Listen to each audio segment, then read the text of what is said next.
policemen started as slave catchers, but did you know they weren't the only ones required by law to track, monitor, correct, and capture Black people? It was everyone. It's 2025, and that fact has not changed. So for day 22, let's talk about how in America, a badge isn't what gives someone power over others, it's whiteness. Black people are never lonely. Walk, shop, dance, eat, swim, there's always a white person watching. And this hypervigilance, coupled with entitlement and institutional racism, is what fuels vigilantism. That's why America is just fine with George Zimmerman stalking, fighting, and a child holding Skittles, with Daniel Penny sneaking up behind a homeless man in crisis and choking him to death, with a teenager crossing state lines to three people in the name of protecting property from the angry Black people protesting yet another police execution.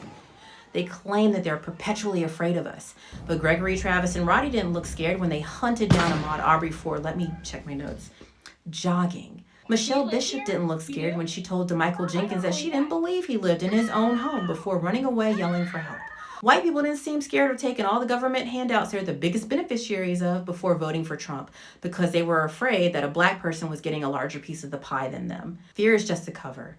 Racism is the motive, and now the government is fomenting this systemic bias further. Trump spent his first term stacking the courts with loyalists. He stuffed his cabinet full of sycophants. He's deemed Elon Musk his openly Nazi apartheidist co-president, because of course he has. And let's not forget that he pardoned all J6ers, ensuring that he has cells of radicalized bigots throughout the government and across the country.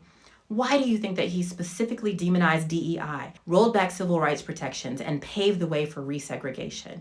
We already knew America's history of deputizing white people to be Black people's overseers, but look at all of the other puzzle pieces and the picture becomes clear. There are only two futures for minorities in this country. We do nothing and slide back into Jim Crow, disappeared for dissent, bred to serve the wealthy, forced to work the jobs left empty by immigrants, because you know that birthright citizenship wasn't created to help foreigners, but to naturalize former slaves. So who was Trump attacking with his EO to end it? Alternatively, we can turn their vigilante game around on them and become the ones who watch the watchers to protect the marginalized. So follow me, keep educating yourself, save your money, get a pew-pew, and make a phone tree. That way, when they come for the next Mahmoud Khalil, Yunseo Chung, or Ramesa Ozturk, we do not just watch, we show up.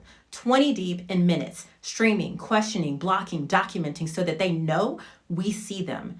And here's something to ask yourself when building your circle. Would I have trusted this person with Anne Frank's location? If you hesitate for a second, deny, defend, depose, no. Delete, discard, and disown them right off of that list and out of your life, because this is where we are now, which shouldn't come as a surprise. This is nothing new. This is America.